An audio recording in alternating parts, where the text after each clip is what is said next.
Car मैं आचार्य सरिता मिश्रा आपके अपने ज्योतिष और आध्यात्म के चैनल वैदिक ज्योतिष शिक्षण संस्थान में आप सभी दर्शकों का हार्दिक अभिनंदन करती हूँ। आज मैं आप सभी को ज्योतिष शास्त्र में शुक्र ग्रह का क्या महत्व है, कुंडली में 1 से लेकर 12 भाव तक यदि शुक्र हो तो इसका हमारे ऊपर क्या प्रभाव पड़ता है, और यदि कुंडली में शुक्र 1 से 12 भाव तक शुक्र की क्या स्थिति है, इसके बारे में आपको जानकारी दूंगी। इसके साथ ही यदि कुंडली में शुक्र कमज़ोर अवस्था में है तो इसको मजबूत बनाने के लिए कौन से ज्योतिष उपाय हो सकते हैं, इसकी भी मैं जानकारी दूंगी। तो यह वीडियो आप सभी के लिए बहुत ही महत्वपूर्ण है, खास करके जो ज्योतिष के विद्यार्थी हैं या ज्योतिष में जिनकी जिज्ञासा है उनके लिए ये वीडियो बहुत ही काम आने वाली है। तो इस जानकारी को अंत तक देखें, और यदि किसी को अपनी कुंडली में से एनालिसिस करवानी है तो मेरे मोबाइल नंबर पर जाके कॉन्टैक्ट बॉक्स में जाके कंसल्टेंसी या हिंदी में परामर्श टाइप करें, अपनी अपॉइंटमेंट बुक कराएं और अपनी कुंडली मुझसे एनालिसिस करवा के अपने जीवन में आ रही हर प्रकार की समस्याओं से आपको इससे छुटकारा मिल जाएगा। तो चलिए इसी के साथ हम जान लेते हैं कि शुक्र ग्रह का ज्योतिष में क्या महत्व है। वैदिक ज्योतिष में शुक्र ग्रह का महत्वपूर्ण स्थान माना गया है। यह एक लाभकारी ग्रह है। ऐसा कहा जाता है कि यह जीवन के महत्वपूर्ण पहलुओं जैसे कि प्रेम, सौंदर्य, विवाह, लिंग, सुख, खुशी और किसी व्यक्ति की रचनात्मक अभिव्यक्ति को नियंत्रित करता है।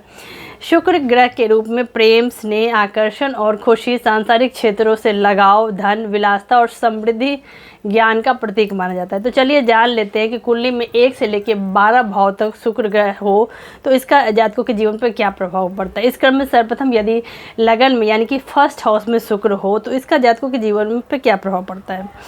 प्रथम भाव में शुक्र की स्थिति का सकारात्मक प्रभाव यह होता है कि जातक को सरकार से समर्थन और लाभ मिलेगा। कोई लंबित कोर्ट केस, संपत्ति का मामला जातक आसानी से जीत सकता है। लेकिन इस स्थान का नकारात्मक प्रभाव यह होगा कि जातक बहुत अधिक संबंधों में शामिल हो सकता है। ऐसे जातकों के विवाहेतर संबंध में भी आने का मौका मिलता है, इसकी आशंका बनी रहती है। यदि जन्म कुंडली के 2nd हाउस यानी कि धन, वाणी, कुटुंब के भाव में शुक्रदेव हो तो इसका जातक के जीवन पर क्या प्रभाव पड़ता है, आइए जानते हैं।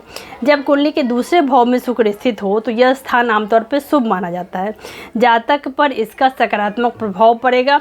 यह जातक को सभी सांसारिक विलासिता और भौतिक सुख सुविधाएं प्रदान करेगा, लेकिन व्यक्ति का रुझान आध्यात्मिक दुनिया की ओर भी रहेगा। हालांकि इस स्थान से बच्चे के जन्म में देरी हो सकती है। ऐसा हो सकता है कि जातक को निसंतान भी।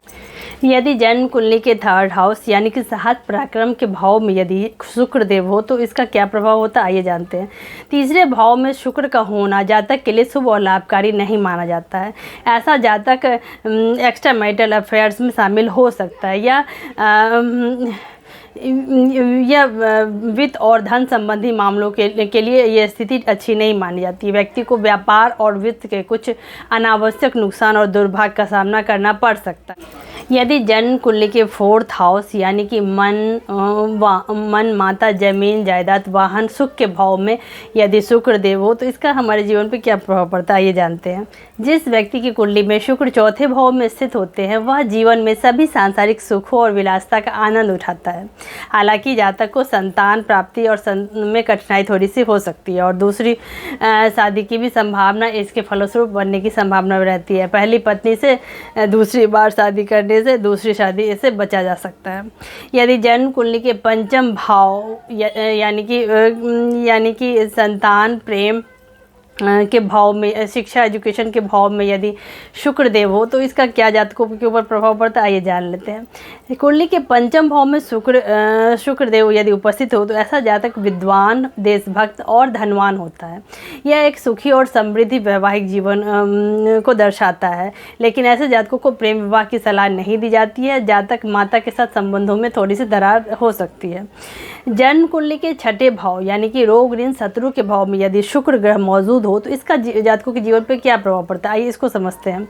कुंडली के छठे भाव में शुक्र देव यदि उपस्थित हो तो ऐसे व्यक्ति आसानी से अपने शत्रुओं पर विजय प्राप्त कर सकते हैं। ऐसा व्यक्ति हमेशा स्वस्थ जीवन व्यतीत करता है और नियोक्ता से मिलने और वाले रोजगार लाभ को भी प्रेषित कर सकता है। इस बात की संभावना हमेशा बनी रहती है कि जातक किसी संपन्न और धनी परिवार से ताल्लुक़ रखता है।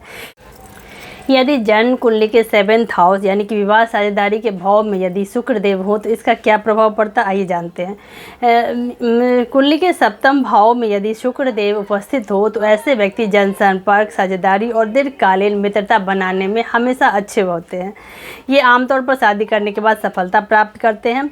7th भाव में शुक्र का स्थान धनवान, प्रेम में और भाग्यशाली साथी का संकेत देता है। जन्म कुंडली के 8th भाव यानी कि मृत्यु, अचानक आने वाली दुर्घटना के भाव में शुक्र देव हो तो इसका जातकों के जीवन पे क्या प्रभाव पड़ेगा, आइए इसको जानते हैं। ऐसे व्यक्तियों को सट्टा, शेयर बाजार और किसी अन्य प्रकार से असुरक्षित निवेश में पैसा लगाने से बचना चाहिए।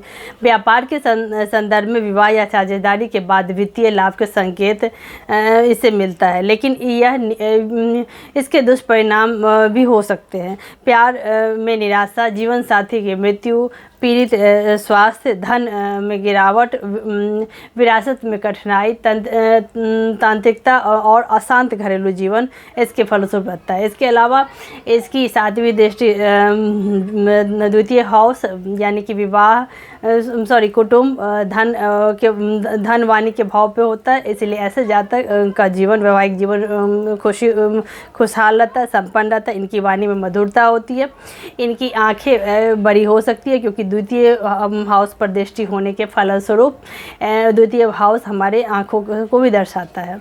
तो इस भाव में 8th भाव में शुक्रदेव के उपस्थित होने के इसके सकारात्मक परिणाम भी देखने को मिलते हैं।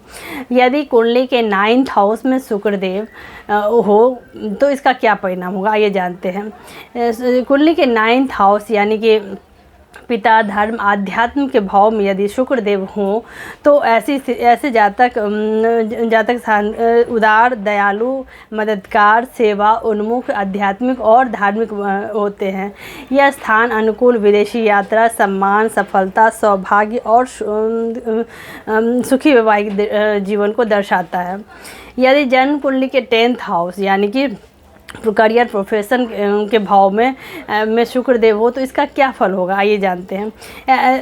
जन्म कुंडली के 10th हाउस में शुक्र ग्रह के मौजूद होने पर ऐसे जातक सामाजिक होते हैं, लोकप्रिय होते हैं, प्रसिद्ध, सम्मानित और महिलाओं में लोकप्रिय होते हैं। जीवन की सभी विलासिता का आनंद उठाते हैं। यह स्थिति ऐसे जातक व्यवहारिक, विश्लेषणात्मक और बुद्धिमान होते हैं। इनके जीवन में आने वाली सभी परेशानी और कठिनाइयों को ये बड़ी सरलता से इसको दूर कर लेते हैं। अब आइए जान लेते हैं कि यदि जन्म कुंडली के 11th हाउस यानी कि व्यय, सभी मनोकामनाओं की पूर्ति, लाभ के भाव में यदि शुक्र देव हो तो इसका क्या परिणाम होगा। जन्म कुंडली के 11th हाउस में शुक्र देव स्थित हो तो ऐसे व्यक्ति एक प्रभावशाली व्यक्ति के साथ साथ सार्वभौमिक भाईचारे, शांति, धन, वित्तीय लाभ का आनंद लेने वाले होते हैं। लेकिन इस स्थिति में पीड़ित शुक्र रिश्तों में रुकावट, देरी, बाधा, झगड़े, पक्षपात और ईर्ष्या। यदि जन्म कुंडली के 12वें भाव यानी कि व्यय, विदेश खर्चे, व्यय, विदेश, हॉस्पिटल के भाव में यदि शुक्रदेव हो तो इसका क्या परिणाम होगा, आइए इसको समझते हैं। ऐसे जातकों का झुकाव अक्सर प्रेम, रोमांस और रोमांच की ओर देखा जाता है।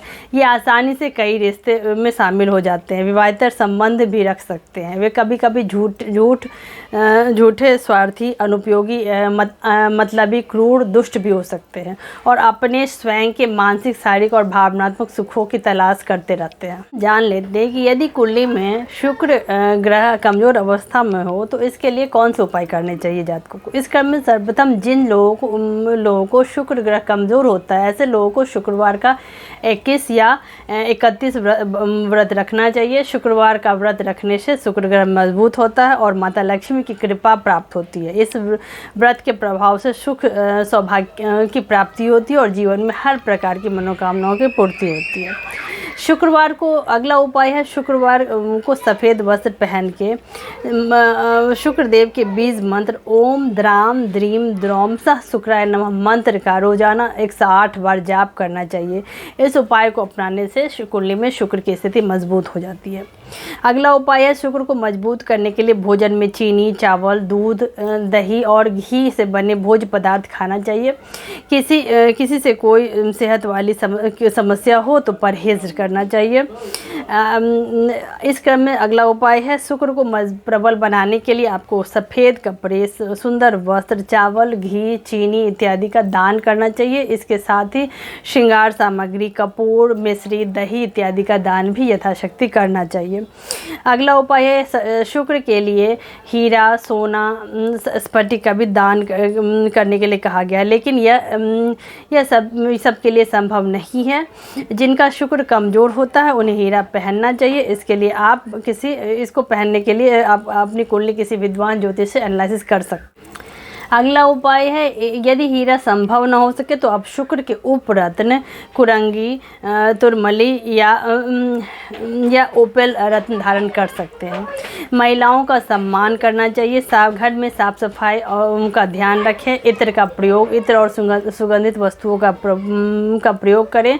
कपड़े साफ स्वस्थ पहने। ऐसा करने से कुंडली में शुक्र की स्थिति मजबूत होने लगती। शुक्र देव को मजबूत करने के लिए भगवान शिव को सफ़ेद फूल से इनकी पूजा करना चाहिए। सफ़ेद स्फटिक की माला पहने। खटाई का सेवन नहीं करना चाहिए। ऐसा करने से शुक्र की स्थिति कुंडली में मजबूत होने लगती है। तो इसी के साथ ईश्वर का आशीर्वाद हम सभी के ऊपर बना रहे। आप सभी मेरे कार्यक्रम को ज़्यादा देखें, इसे पसंद करें। धन्यवाद।